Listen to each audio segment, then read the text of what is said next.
अगर आपके घर की इनकम 20,000, 25,000 या 30,000 है और आपको लगता है कि पूरा महीना ऐसे ही निकल जाता है, फिर भी पैसे नहीं बचते हैं, कुछ भी समझ नहीं आता कि पैसे कब आए और कब चले गए। तो आज हम ऐसे तरीकों की बात करेंगे, ऐसे तरीकों की बात करेंगे कि अगर आपने उन तरीकों को अपना लिया तो आपके घर में कुछ ना कुछ बचना ज़रूर शुरू हो जाएगा। आज आपके घर में जो भी सैलरी आती है वो कोई मायने नहीं रखती। आज मैं कोई ये तरीका नहीं बताऊँगी कि कम खर्च करो, ज़्यादा बचाओ। आज मैं ऐसे तरीके बताऊँगी कि आपके घर की इनकम जितनी भी आती है, अगर आप उस इनकम को 5 हिस्सों में बाँट लेंगी, 5 हिस्सों में बाँटने के बाद जो भी आपको बचत होगी वो ज़रूर आपके इमरजेंसी फंड में काम आएगी। और ये तरीका इतना कारगर है, इतना तरीका कारगर है कि अगर आपने सच में इसे फ़ॉलो कर लिया, सच में इसे अपना लिया, तो आपके घर में आप भूल जाइए कि आप कितने भी कमाते हैं, चाहे 20 कमाते हैं, चाहे 25 कमाते हैं, चाहे 30 कमाते हैं। आप खुद कहेंगे कि हाँ दीदी, बिल्कुल कुछ ना कुछ हमारा बचना शुरू हो गया है। लेकिन जो लास्ट वाला तरीका है वो इतना पावरफुल है कि वो आपके पूरे घर की फाइनेंशियली जो प्लानिंग है उसको बदल के रख देगा। बस आपने वीडियो में कंटिन्यू बने रहना है। अब मैं आपको जो तरीके बताने वाली हूँ ना, उससे पहले आपको एक ज़रूरी बात बताना चाहूँगी कि आपके घर में जो भी सैलरी आती है, सबसे पहले आप अपनी सैलरी को ना देखना बंद कीजिए और उसे बाँटना शुरू कीजिए।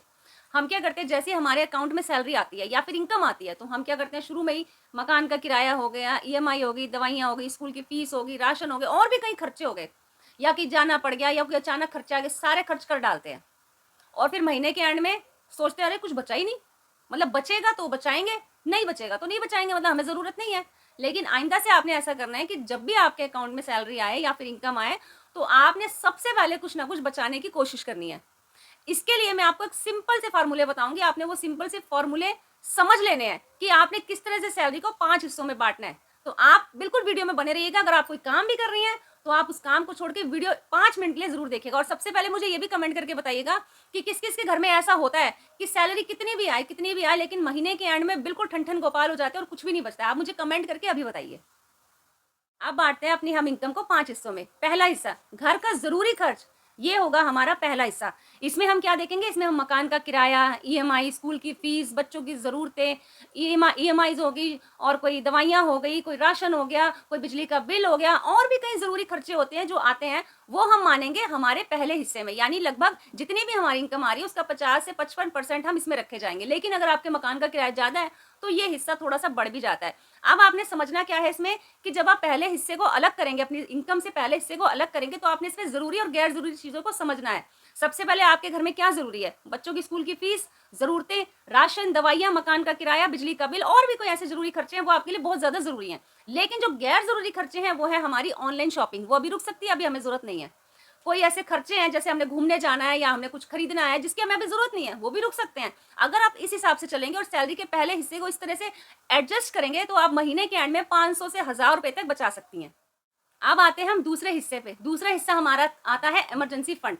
अब आप कई कई लोग मुझे कहेंगे कि बहन देखो ना, 20-25 हज़ार की वैसी सैलरी मिल रही है, इसमें ऊपर से आप कह रहे हो कि इमरजेंसी फंड बनाओ, घर के खर्चे वैसे ही पूरे नहीं हो रहे।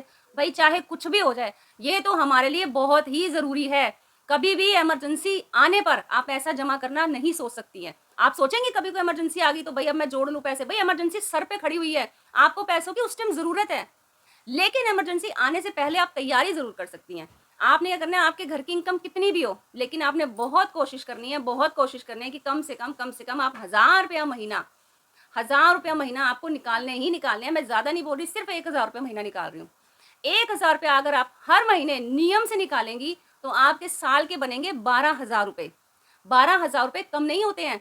कल को भगवान ना करे आप पे कोई मुसीबत आ जाती है, 5 से 7,000 800 रुपए की आपको ज़रूरत पड़ जाती है, तो आप उस टाइम पे किसका मुँह देखेंगी? आपके घर में पैसे होंगे, आप उनसे निकालेंगी और अपना काम चला लेंगी। लेकिन ये पैसे जो आप निकालेंगी इमरजेंसी फंड के लिए, चाहे आप किसी भी तरीके से निकालें, चाहे आप 20 रुपए का कोई खर्चा बचाएँ, चाहे 50 का बचाएँ, चाहे 100 का बचाएँ, 30 दिन होते हैं महीने के, 30 दिन। 30 दिन में आपको 1000 रुपए इकट्ठे करने हैं।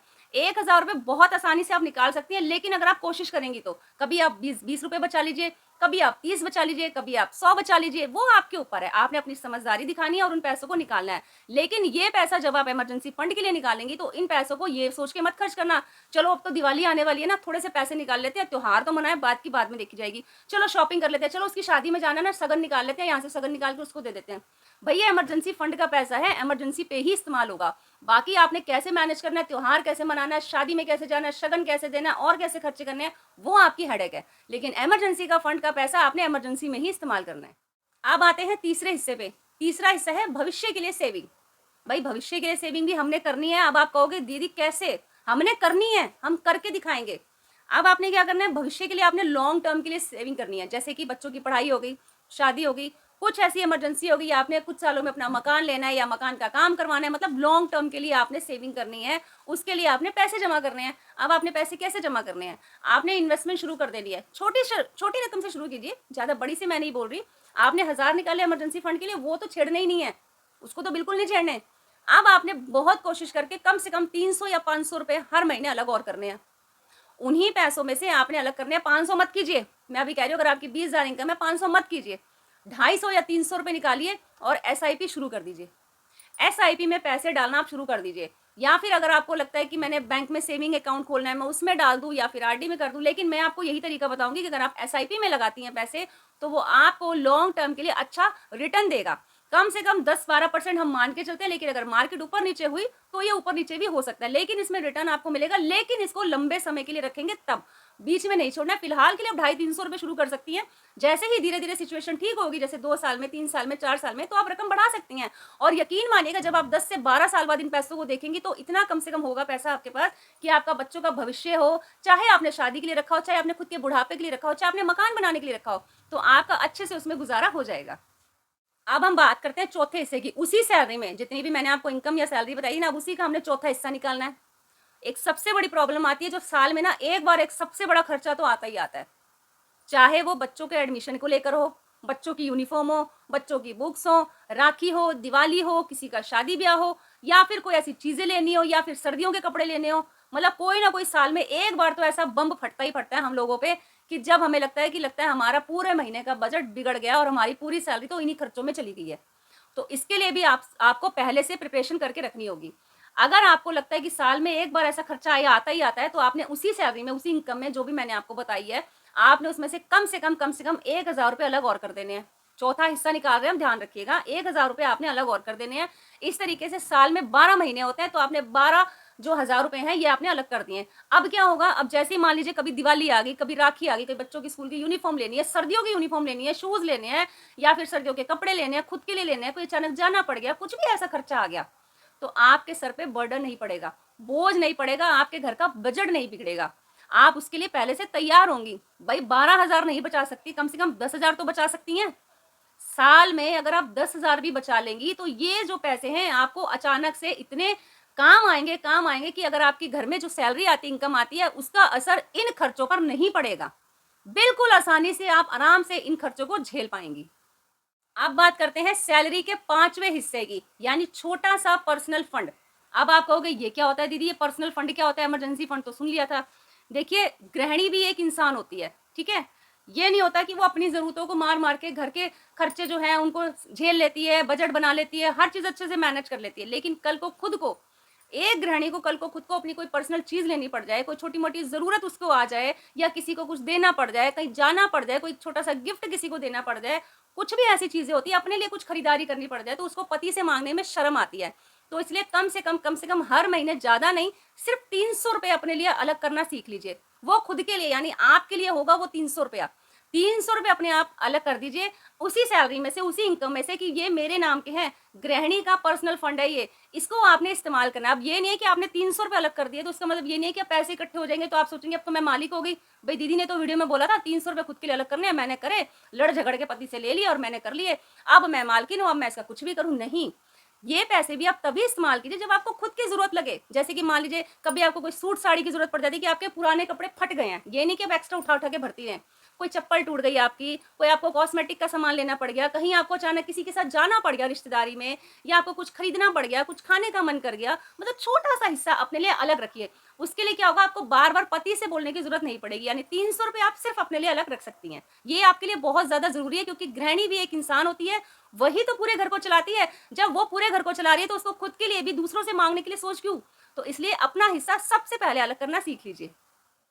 ये बताए थे मैंने 5 हिस्से, कि आपने अपने घर की इनकम को किस तरीके से 5 हिस्सों में बांटना है। अब एक बहुत जरूरी बात मैं आपको बताना चाह रही हूँ, कि मान लीजिए आपके घर में आपने अपनी इनकम को 5 हिस्सों में बांट लिया है, लेकिन उस इनकम को एक ही जगह मत रखो, क्योंकि इससे आपको हिसाब ही नहीं पता चलेगा। एक जगह रखने का मतलब है, अगर आपके अकाउंट में वो पैसे हैं, तो आप जैसे जैसे मैंने बताया उन पैसों को आप निकाल लीजिए। अगर आपने घर खर्च के लिए अलग रखे हैं, तो घर खर्च के लिए अलग कर दीजिए, उसमें से निकाल के पैसे आप छोटा सा पर्स बना लीजिए। आपने एसआईपी के लिए निकालने, एसआईपी के अलग कर दीजिए, इमरजेंसी फंड के अलग कर लीजिए, गृहिणी के अलग कर दीजिए, और दिन त्योहार के लिए अलग कर लीजिए। जो जो मैंने हिस्से बताए आपको, आपने उस हिसाब से चलना है। उससे क्या होगा कि आपके पैसे एक जगह रखे रहेंगे तो आप कंफ्यूज नहीं होंगे, क्योंकि कई बार क्या होता है कि पैसे जब हमारे अकाउंट में होते हैं ना तो हमें लगता है कि अरे अभी तो उसमें 8,000 रखे हैं, अभी 500 रखे हैं, अभी 700 रखे हैं, तो फिर वही हिसाब हो जाएगा। एंड में फिर कहेंगे अरे तो सारे पैसे खत्म हो गए, फिर हम वही रोना लेके बैठ जाएंगे, पैसे ही नहीं बच रहे। लेकिन हमने क्या करना है, हमने उन पैसों को 5 हिस्सों में पहले ही निकाल करके जिनकी जहां जगह है उन जगहों पे हमने रख देना है। अगर आप एसआईपी करना चाहती हैं, शुरू भी नहीं करी है, तो उसके भी मैंने वीडियो बहुत सारे बना रखे हैं, आप जाके चैनल पर जरूर देखिएगा। और अगर मैं जैसे मैंने आपको वीडियो बताया था ना अभी स्टार्टिंग में कि आप एसआईपी भी स्टार्ट कर सकते हैं लॉन्ग टर्म के लिए, तो कम से कम अगर आप जैसे मान लीजिए 300 रुपए निकाल रही हैं या 500 निकाल रही हैं अपनी इनकम के हिसाब से, तो वो पैसे भी अलग कर लीजिए, इमरजेंसी फंड के भी अलग कर लीजिए। इससे क्या होगा, आप खुद भी कंफ्यूज नहीं होंगी, आपको हिसाब भी पता लगता रहेगा कि हाँ मेरे घर में इतना हिसाब है, इतने पैसे आए थे, मैंने इतने बांट दिए हैं। तो ये थे वो 5 हिस्से जो मैंने आपको आज की वीडियो में बताए हैं। तो आपने इन 5 हिस्सों को आराम से समझना है, अपना अपनाना है। लेकिन फिर भी मैं आपको ये कहूंगी कि हर घर के खर्च अलग अलग होते हैं, सदस्यों की संख्या अलग अलग होती है, हर चीज अपनी अलग अलग होती है। आपने अपनी इनकम के हिसाब से अपनी उस इनकम को मैनेज करना है, कैसे संभालना है, ये अब आपकी समझदारी है, क्योंकि मैंने 5 हिस्सों में बांटना आपको सिखा दिया है। अब अंत में मैं आपको सिर्फ इतना कहना चाहूंगी कि अगर आपके घर की इनकम कम है तो इसमें आपको शर्मिंदा होने की जरूरत नहीं है। बस आपने अपने पैसों को सही दिशा देनी है, यानी उसको पैसों को सही दिशा देने की जरूरत है। इससे कोई फर्क नहीं पड़ता आपके घर की इनकम 20,000 है, 25,000 है, 30,000 है। अगर आप सही तरीके से सही दिशा से पैसों को बांटेंगी, सही इस्तेमाल करेंगी, तो आपके घर में बरकत आ जाएगी। अगर आप उसको दिशा ही नहीं देंगी, सही से मैनेज नहीं करेंगी, तो कोई फर्क नहीं पड़ता, चाहे आपकी इनकम 50,000 हो चाहे लाख हो, तब भी घर में बरकत नहीं आएगी।